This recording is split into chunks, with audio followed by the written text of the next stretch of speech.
Welcome to the State of Our Faith. I'm George Mason, and I'm happy to say that once again, Sunday at 12:12, we are having conversation with Rabbi Nancy Kasten and Imam Omar Solomon. And today we have both Father's Day and Juneteenth weekend that we'll be discussing. To begin with, let's talk about Juneteenth, as it has been an unusual and important one this year. It seems that Juneteenth has taken on a greater significance this year because of the clear sense that we have not yet been able to acquire the full blessings of liberty for all citizens. And that really was part of what Juneteenth meant originally. Remember that the Emancipation Proclamation of President Abraham Lincoln took place on January 1st, 1863, right in the midst of the Civil War, declaring that all slaves were thereby freed from that day forward. Of course, it was during the war, and the Confederacy did not acknowledge that, and so it wasn't until Major General Gordon Granger appeared with Union troops in Galveston, Texas on June 19th, 1865, a full 18 months after the fact, that there was celebration over the fact that the war was over and the slaves were truly free. But were they truly free?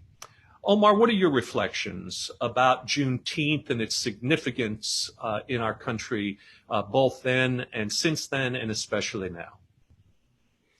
Well, I think that what you have is a moment in history that represented great promise, represented the possibility of America finally living up to its own doctrine, its own proclamations. And Frederick Douglass called the Emancipation Proclamation, I quote, the nation's apocalyptic regeneration, the nation's apocalyptic regeneration.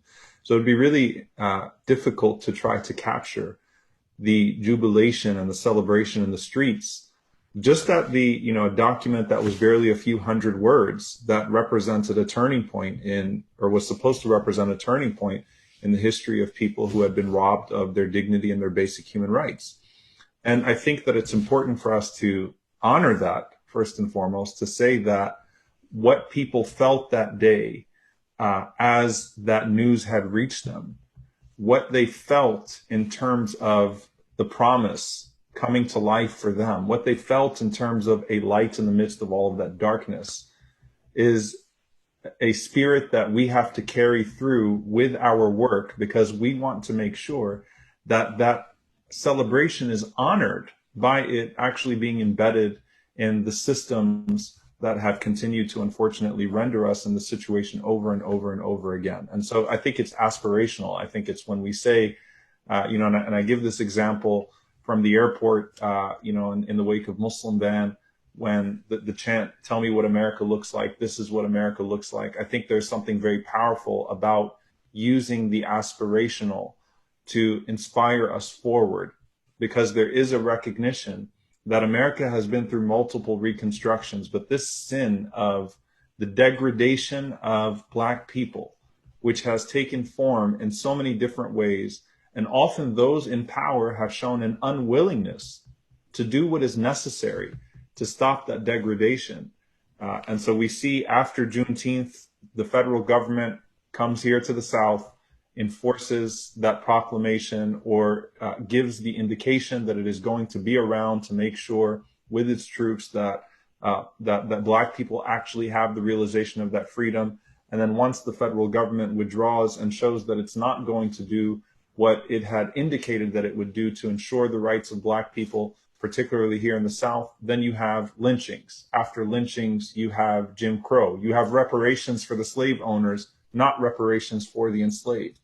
And you have these repeated fits of violence operating, racist violence operating side by side with mass incarceration, which is our modern day slavery. You have policing, which operates very similarly to what our American memory documents as slave patrols, that's born out of that system and that continues to operate with that racial bias. And so it's important for us to realize that there was a moment in history that is important for us to honor, but to aspire for what those that took to the streets that day thought that it actually would represent, and then to come to terms with the disappointment that they felt immediately afterwards. And I'll just share that last night I was on a prayer call with Reverend William Barber, the Reverend Jesse Jackson, and many others that was hosted by faith leaders in Tulsa.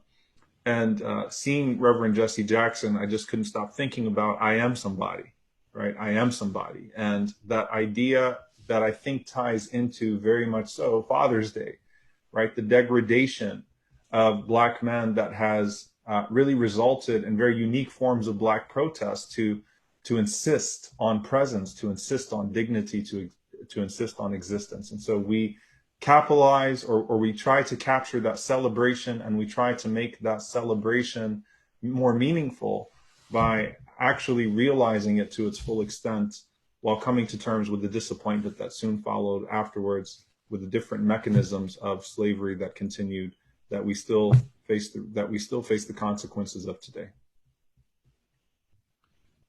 Nancy, I think you were yesterday present, weren't you, at the site of Alan Brooks's lynching downtown at Main and Ackert.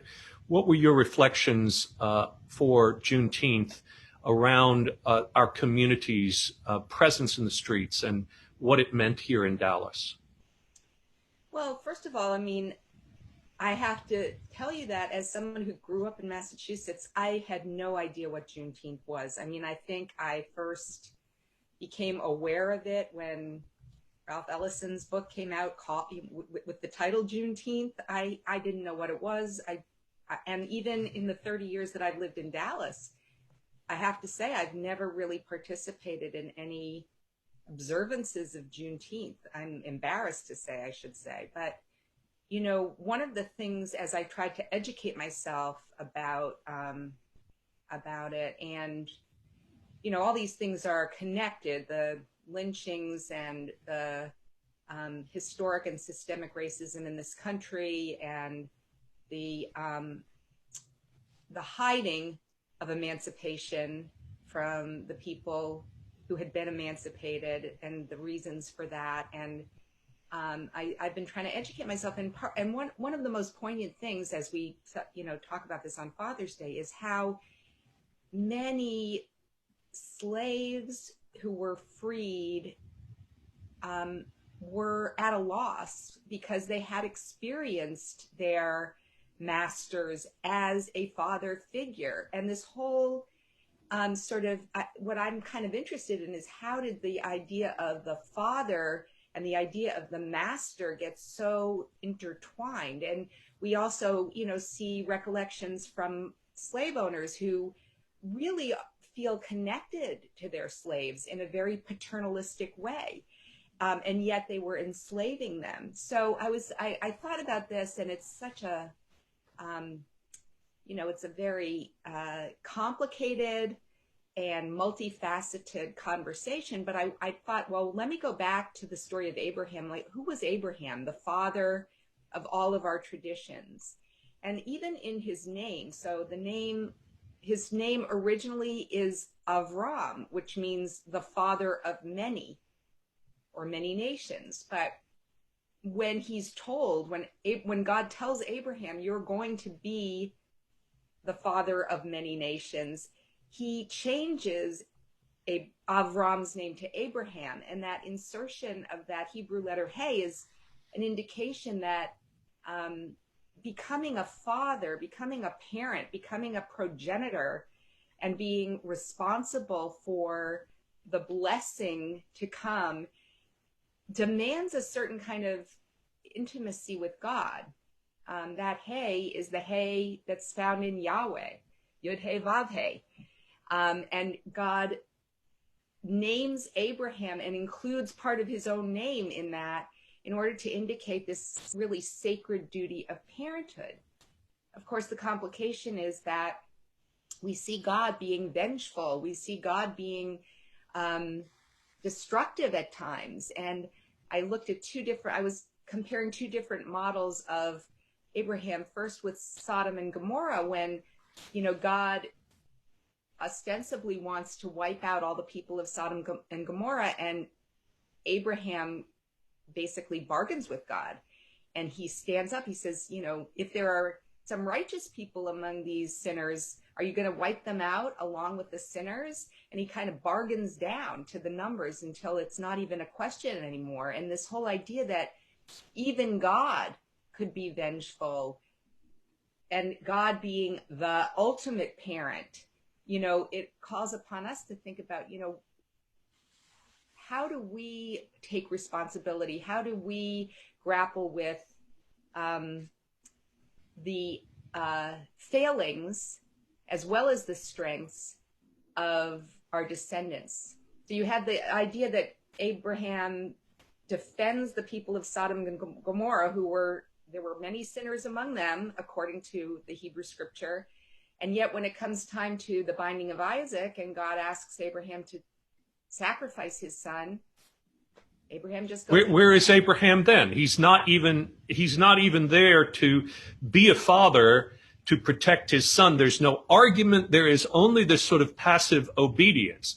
And this is part of the wrestling of our scriptural traditions, isn't it? And so, I know this story in the Quran is actually a story of Abraham with Ishmael, right, Omar? Yeah, So definitely there are differences in both the characters and as well as the conceptions of Abraham between, I think, Islam and Judaism and Christianity as well. So it's definitely Ishmael in the Quranic terminology, but I think even the interpretation of some of those actions and things of that sort, there's long interpretation and differences, but it's definitely one of a father who is obedient to God, and at the same time a son who's obedient to God in the sense of Ishmael.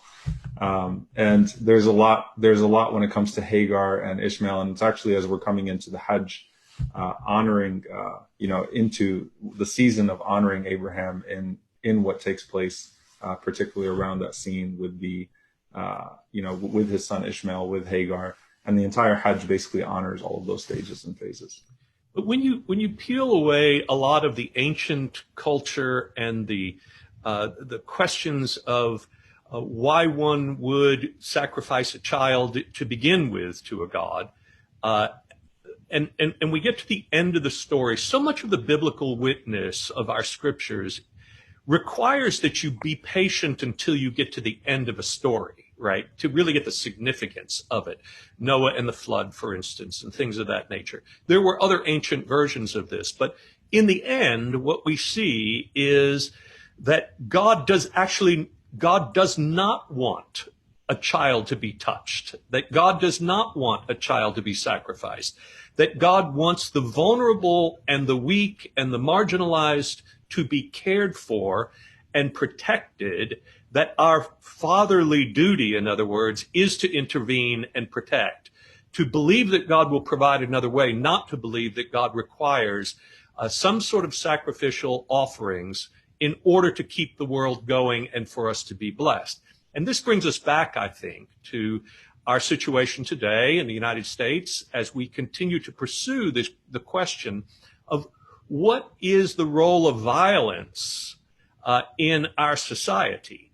Are we going to sacrifice others in order to keep order, or are we going to defend the weak and use our privileges and rights as something on behalf of others to secure freedom for everyone? But George, I want to just mention something else before we move on to the present, and that is that, I think part of what the Ishmael story and the Isaac story, both in some ways, in different ways, show us is that, obedience to God, we may think that we are being obedient to God, but sometimes there's that, lamb caught in the thicket that we're not paying attention to.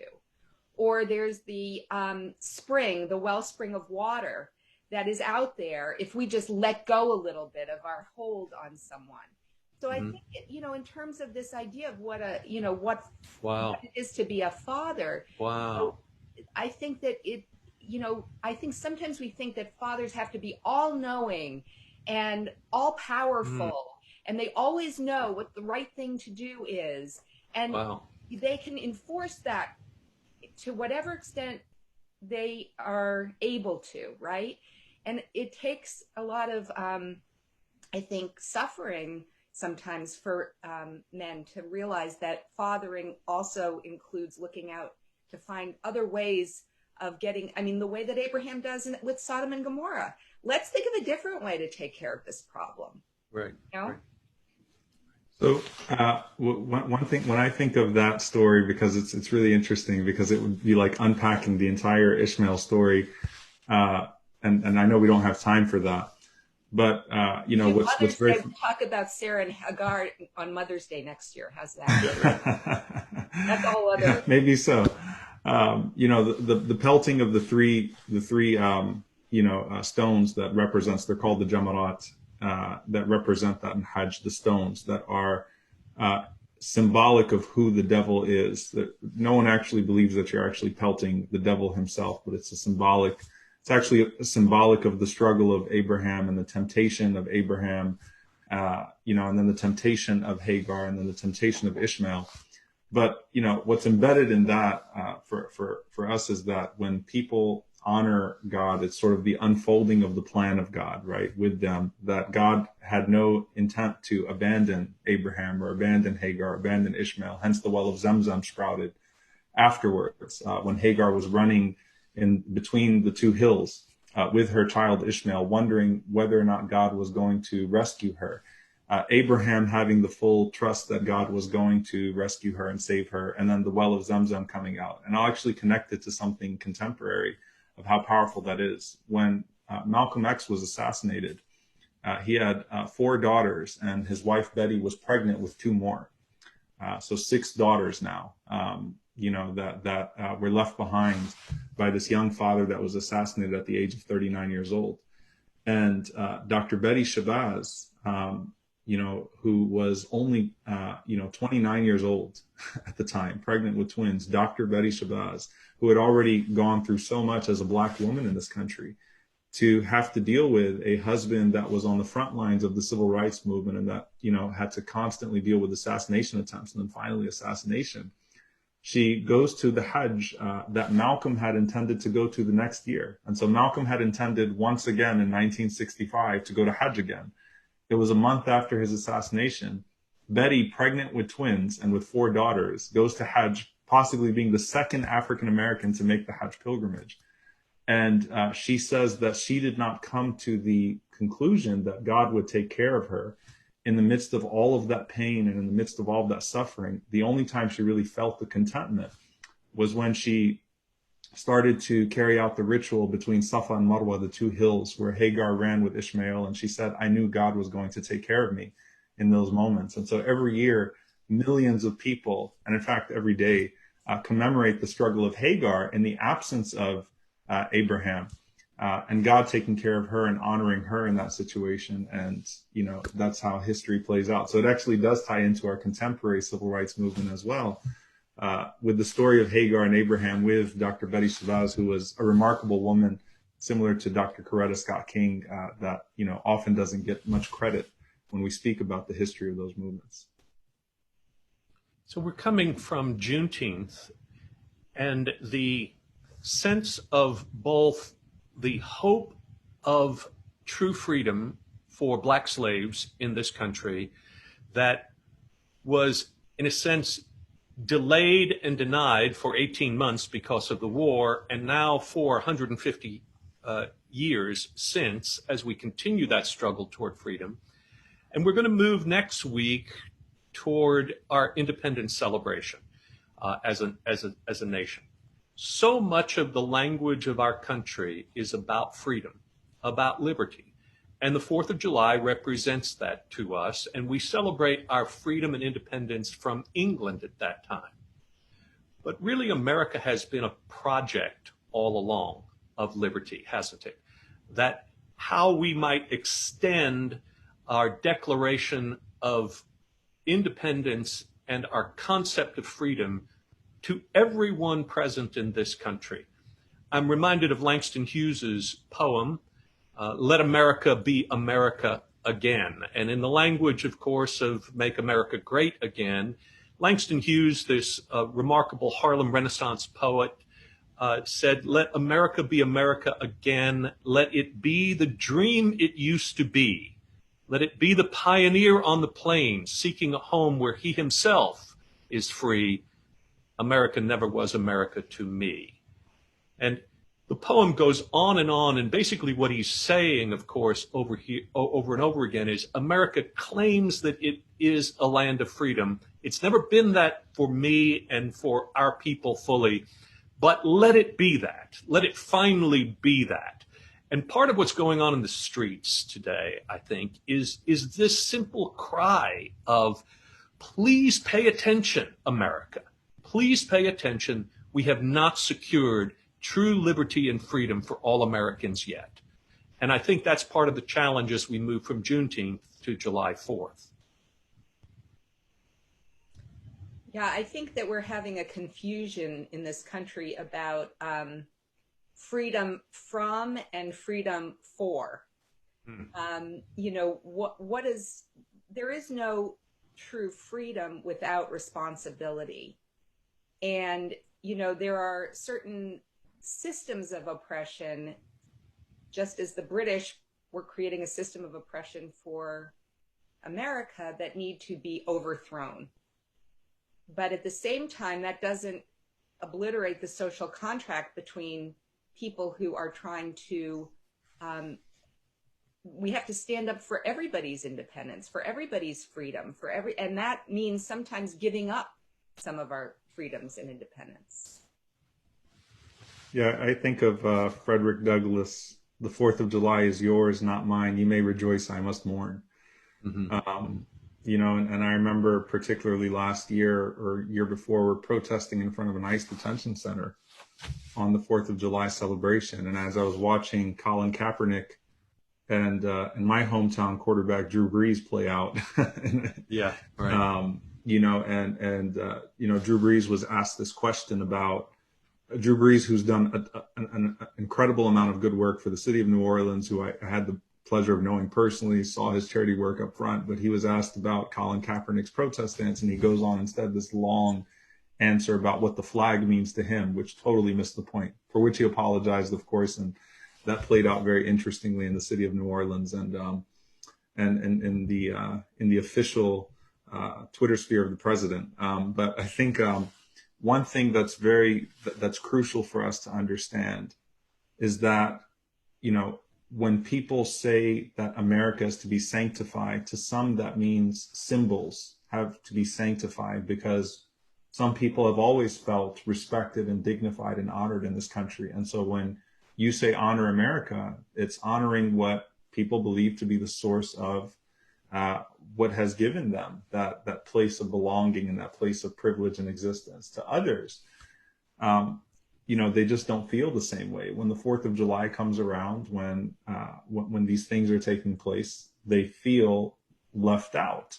And when the anger erupts in response to the protest, because it's dishonoring a piece of America in the flag or in the anthem or whatever it may be, then what that tells me on the side of the protest is that I was never part of your America, because when I was being dishonored, it did not tarnish your view of America or whether or not it was living up to what it promised all of us in the first place. And so you had no problem with the knee on the neck of George Floyd, but you had a problem with Colin Kaepernick's knee in the midst of the national anthem. And I was very close to Mahmoud Abdul Rauf, you know, LSU and a Muslim connection. You know, when he protested militarism and lost his NBA career, it just didn't mean the same thing anymore. It's hard. And so it's important for us to see celebration as a goal that we all have, that we all should feel the same way when the flag waves. We all should feel the same way when the national anthem is sung. But until we do feel that way,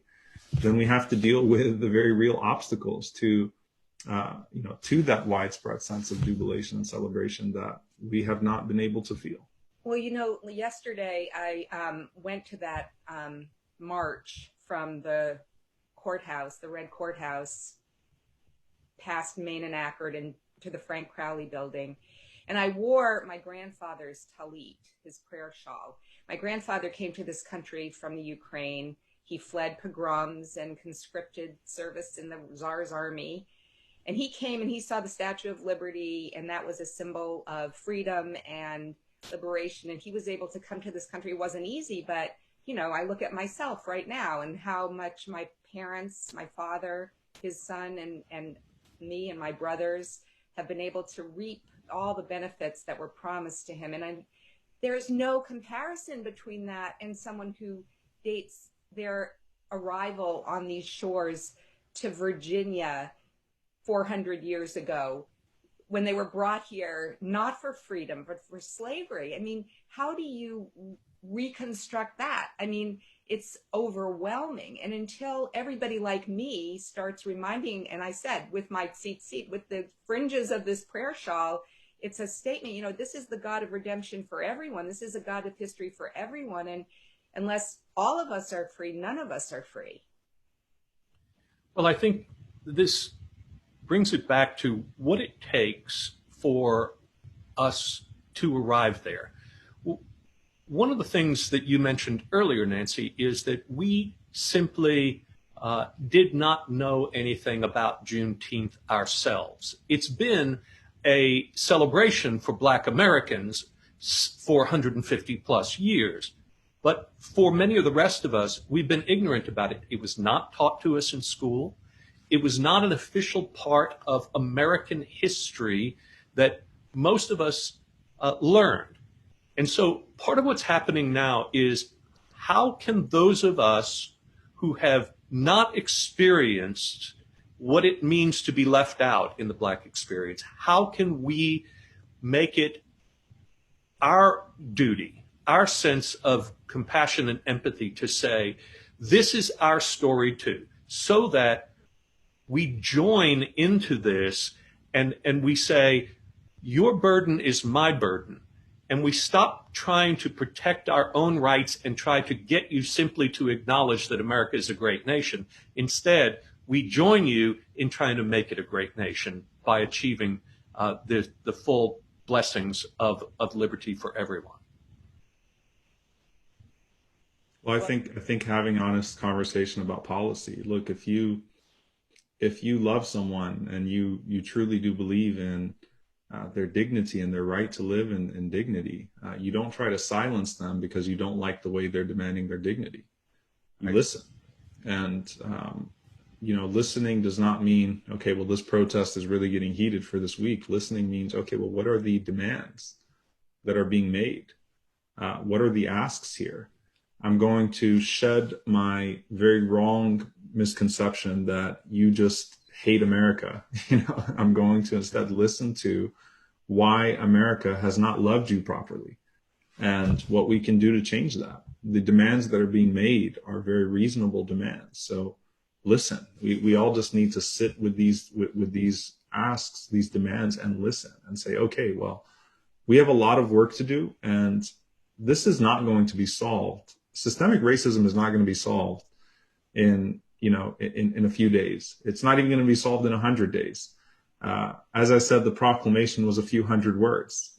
It's not going to be solved with that. But are we willing to at least acknowledge how wrong we have been thus far and get it right? I hate to quote Malcolm again because I don't want to overdo it with this, but when he talked about the knife in the back, he said, if you pull out a knife that's in my back, halfway out, and I'm off with the metrics right now, so I need to review my Malcolm quotes, but 9 inches or 6 inches. So if you pull it out and it's still there, that's not progress. If you pull it out somewhat, if you pull it out altogether, that's not progress, because you have to first acknowledge that the knife was there in the first place. And some people haven't even acknowledged that the wound is even there, that, what's been caused by that wound. And so we've got to listen. Why is it that we have not been able to rectify this for so long? And then let's turn that page, and then let's do the real work that needs to be done. When the Emancipation Proclamation came down, it caused a rupture of every institution in this country, right? It was meant to rattle everything from our politics to our economies, right? This has implications across the board, cultural, political, theological, right? Because all the preachers in the South were acting as spokespeople for the Confederacy, right? And justifying this in the name of God. It ruptures all institutions. But you know what? It takes time. We have to acknowledge this great wrongdoing and start to take the steps necessary, the very practical steps necessary to get this right, recognizing it's going to take a long time and it's going to be difficult, but it is necessary. Yeah, and I also want to make sure we don't put the burden of that on people of color to explain it to us, because, we have lots of ways to learn about this without putting more of the burden on those who've been oppressed. And our website has a lot of resources on it, and it's pretty easy right now to watch documentaries and find books and podcasts. And I think, each of us, I'm trying to make a practice of listening to something new 2 or 3 times a week so that I get a broader perspective and start challenging my own assumptions about my own history and the history of this country. Well, we've come to the end of our time together today, but we've actually really just put a comma in this conversation because we've opened the question in preparation for next week about what is the American project of freedom and how do we extend it to all. And so as we move through this week, let's keep our mind and heart on that as we open our minds and hearts to one another in loving our neighbor as ourselves, which is at the root of all of our faiths. Thank you for tuning in. I'm George Mason with Rabbi Nancy Kasten and Imam Omar Solomon. This is The State of Our Faith, and we'll see you next week.